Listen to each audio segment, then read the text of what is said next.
মায়ের পাশে দাঁড়াতে, ছোট বোনকে মানুষ করে তুলতে ইঞ্জিনিয়ারিং ছেড়ে কলকাতার রাস্তায় ক্যাব চালাচ্ছেন বাড়ির বড় মেয়ে। তিনি একজন সফটওয়্যার ইঞ্জিনিয়ার। শুধুমাত্র স্বামী হারানো মায়ের একাকিত্ব কাটাতেই হাতে ধরলেন স্টিয়ারিং, নেমে পড়লেন কলকাতা শহরের রাস্তায়। ইঞ্জিনিয়ারিং পড়েও গাড়ি ড্রাইভার হয়েই বোনকে বড় কোলে তোলার দায়িত্ব তুলে নিয়েছেন বাবা হারানো মেয়েটা। নিজের স্বপ্ন, নিজের শখ আহ্লাদ সবটা ভুলে গিয়ে ছোট বোনের বাবা হয়ে উঠেছেন বাঁশদ্রোণীর বাসিন্দা দীপ্তা ঘোষ। কলকাতা শহরের একজন মহিলা ক্যাব ড্রাইভার হিসেবেই পরিচিত হয়ে উঠেছেন তিনি। বাবা চলে যাওয়ায় মায়ের পাশে থাকতে অন্য শহরে চাকরিও করতে যাননি। বোন, মা আর ফোর হুইলার্স এই সবটা আঁকড়েই এগিয়ে চলেছেন। লড়াই হয়তো এটাকেই বলে, তাই না?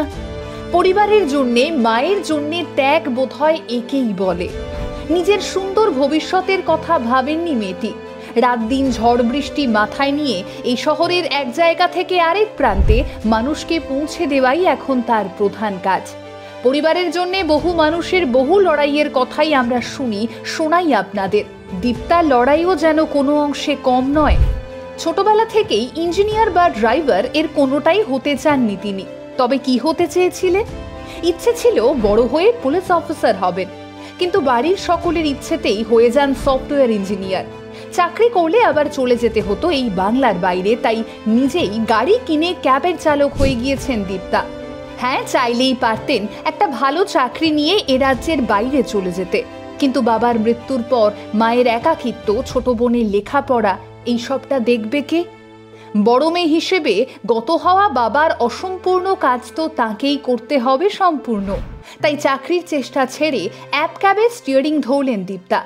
তিলোত্তমার বুকে এবারে কখনো WB058198 ক্যাব দেখলে জানবেন চালকের আসনে বসে রয়েছেন জলপাইগুড়ি গভর্নমেন্ট ইঞ্জিনিয়ারিং কলেজের প্রাক্তন ছাত্রী দীপ্তা ঘোষ।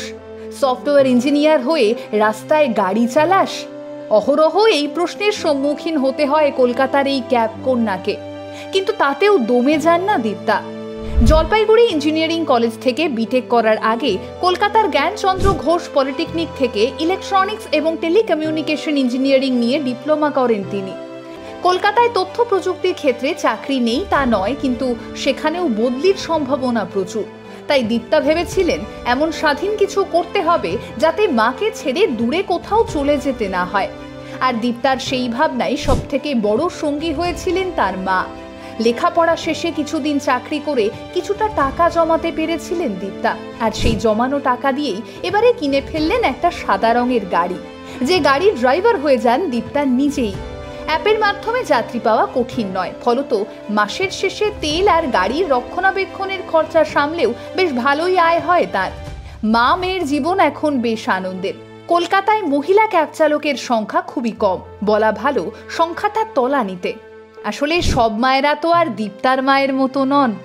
মায়েরা সাহস না দিলে, পাশে না থাকলে কোনো মেয়ের পক্ষে একজন পরিচিত ক্যাব চালক হওয়া কোনোদিনই সম্ভব নয়, সহজও নয়। মাকে পাশে পেয়ে সেটাই যেন করে দেখালেন দীপ্তা। হ্যাঁ, ক্যাব চালাতে গিয়ে নানা রকম সমস্যার সম্মুখীন হতে হয়, তবে যাত্রীদের নিয়ে তেমন অখুশি নন দীপ্তা। তবে মহিলা হিসেবে ক্যাব চালানোর জন্য অন্য কিছু সমস্যার কথা জানান দীপ্তা। এই যেমন ফোন করে গন্তব্য জানতে চাইলে গলা শুনেই অনেকে ট্রিপ ক্যান্সেল করে দেন। কেউ আবার প্রশ্ন করে বসেন, আপনি কি ড্রাইভারের অ্যাসিস্ট্যান্ট নাকি ট্রান্সজেন্ডার? দীপ্তার অভিজ্ঞতা বলছে মেয়েরাই নাকি বেশি করে মেয়ে ক্যাব চালক এড়িয়ে চলেন। তবে গাড়ি চালানোর থেকেও বেশি সমস্যা গাড়ি সারাতে, কারণ গ্যারাজে গেলে গাড়ি ছেড়ে সকলে দীপ্তাকেই দেখতে থাকেন। আসলে একটা মেয়ে ক্যাব চালাচ্ছেন এটা কেউ বোধহয় ভাবতেই পারেন না। আর বন্ধু বান্ধব, আত্মীয় স্বজনের থেকে সফটওয়্যার ইঞ্জিনিয়ার হয়ে রাস্তায় রাস্তায় গাড়ি চালাস, এই প্রশ্ন শুনতে শুনতে কান পচে গিয়েছে দীপ্তার। তবে দীপ্তা নিজের সিদ্ধান্তে খুশি। যতই বাধা আসুক, প্রশ্ন আসুক, আমি গাড়ি চালিয়ে যাব। চাকার আবিষ্কার সভ্যতার চাকা ঘুরিয়ে দিয়েছিল, আমার চাকাও ঘুরছে, ঘুরবে, এমনটাই বলেন দীপ্তা। এখন আর চাকরি বাকরির কথা তিনি ভাবেন না, এখন আর ওসব নিয়ে ভাবতেও চান না। ঠিক করে ফেলেছেন মানুষকে গন্তব্যে পৌঁছে দেওয়াই এখন তার জীবনের গন্তব্য। দ্য বং আনটোল্ডের পক্ষ থেকে দীপ্তার জন্য রইল অনেক অনেক শুভেচ্ছা।